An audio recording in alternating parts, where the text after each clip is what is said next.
बोलते हैं रेलवे की हड़ताल, 1974 की रेलवे स्ट्राइक। रेलवे की स्ट्राइक्स तो उसके पहले भी हो ही रही थी, ये कोई बहुत नई बात नहीं थी, लेकिन इस साल जो रेलवे की स्ट्राइक हुई वो कुछ मायनों में अलग थी। क्यों अलग थी? देखिए, हुआ ये था कि इस समय रेलवे में एक संस्था थी जिसका नाम था all India railway man federation.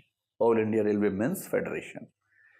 Railway की जो सारी फेडरेशन है उन सबको मान लीजिए कि एक ट्रेड यूनियन थी, उसका नाम था AIRF। 1973 से 1976 तक इसके अध्यक्ष जो थे उनका नाम था जॉर्ज फर्नांडिस, और ये जॉर्ज फर्नांडिस वही हैं जो 1971 के इलेक्शन में संयुक्त सोशलिस्ट पार्टी से इंदिरा के खिलाफ थे, उस गठबंधन का हिस्सा थे, किंतु बहुत ज्यादा सफल नहीं हुए थे, केवल 3 सीटें जीत पाए थे। क्रांतिकारी नेता थे और इनकी इतनी साख थी रेलवे के अंदर, क्योंकि रेलवे से ही करियर शुरू किया था इन्होंने, फिर लोकसभा भी चले गए थे, किंतु रेलवे में इनका नाम बहुत ज्यादा इस समय भी था।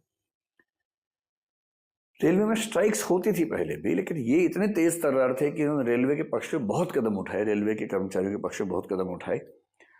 अगर आप आजकल सुनते हो कि रेलवे के कर्मचारियों को साल में एक बोनस मिलता है जिसको बोलते हैं प्रोडक्टिविटी लिंक्ड बोनस बोलते हैं, PLB, ये बोनस मिलना शुरू हुआ था जॉर्ज फर्नांडिस के प्रभाव में ही, उनके दबाव में ही।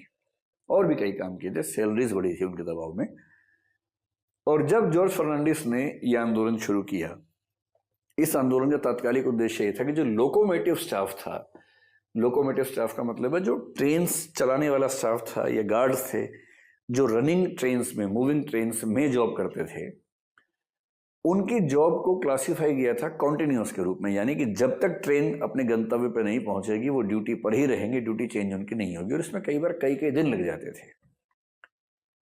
लेकिन उन्हें पूरे पैसे नहीं मिलते थे। इनकी डिमांड थी, इनका भी जो एक वर्क डे है वो 8 घंटे का होना चाहिए और 8 घंटे के बाद सेकंड वर्क डे मानना चाहिए। इस मुद्दे पे आंदोलन हुआ।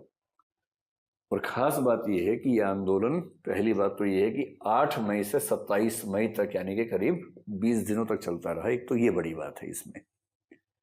दूसरी बात है कि रेलवे के कर्मचारियों का कुल 70% हिस्सा इस आंदोलन या क्रांति या विद्रोह में शामिल हुआ, इस स्ट्राइक में शामिल हुआ। 70% लोगों ने काम करना बंद कर दिया, रेलवे ठप हो गई।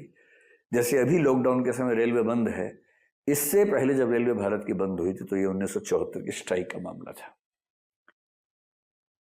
और पूरा देश लगता था कि जैसे ठहर गया हो। इंदिरा गांधी पर भयानक दबाव था कि वो आखिर करे तो क्या करे। हालांकि उन्होंने उसके बाद भी हार मानी नहीं इस मामले में। उन्होंने धीरे धीरे समझाने का प्रयास किया, जब बात नहीं बनी तो फिर उन्होंने कुछ कठोर कदम उठाए।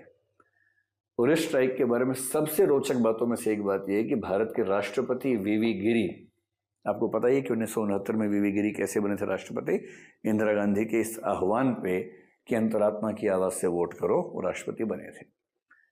पर राष्ट्रपति बनने के बाद उनका और इंदिरा गांधी का संबंध बहुत अच्छा नहीं था, क्योंकि वो ट्रेड यूनियन की बैकग्राउंड के आदमी थे, बहुत सलाह देते थे, सरकार को बार बार टोकते थे।